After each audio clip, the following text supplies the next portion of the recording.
Okey geng.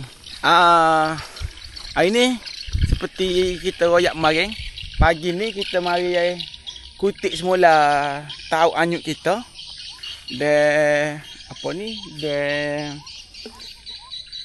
tahu uluh lah. Lepas tu bubu anak naga saat ni kita kutik siap dah. So ni tak ada geng, so ni. So ni tak ada. Tak ada asli. Jadi so lagi depan ni. Sini so lagi. Sini so lagi. Sini so, lepas tu situ so. Lepas tu dalam parit banyak. Kita teh kalau tahu anyuk ni kita teh sebanyak 20 botol. Jadi kita tengok. Kita tengok ada hasil ke tak ada hasil.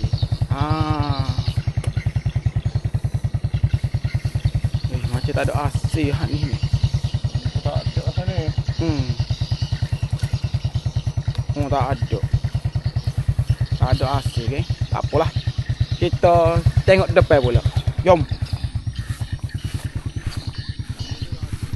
Mana ada tu? Ada juga?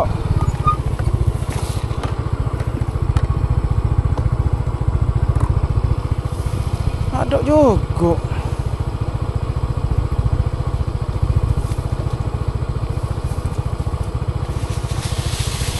Oh, sao?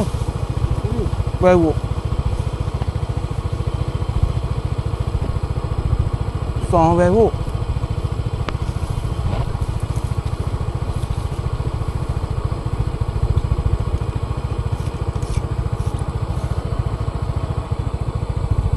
Jadi geng,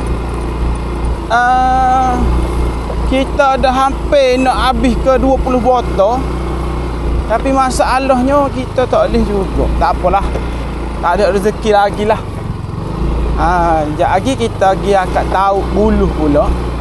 Kita tengok ada ke tak ada. Allah.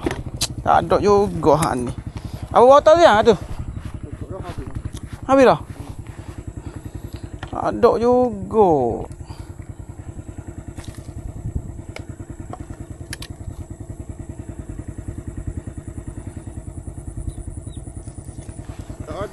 Lah 20 tahu anyuk tak ada barang. Jadi kita akak tahu gapo ni?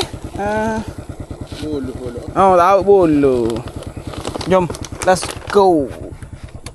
Okey geng, kita dah sapa. Nampaknya tahu yang kita pasal ni tak ada geng, tak ada sambutan. Tak ada.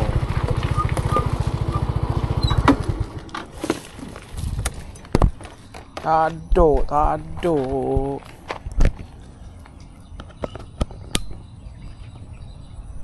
Okey geng, jadi dah tak ada geng, tak ada sambutan, tak ada asin.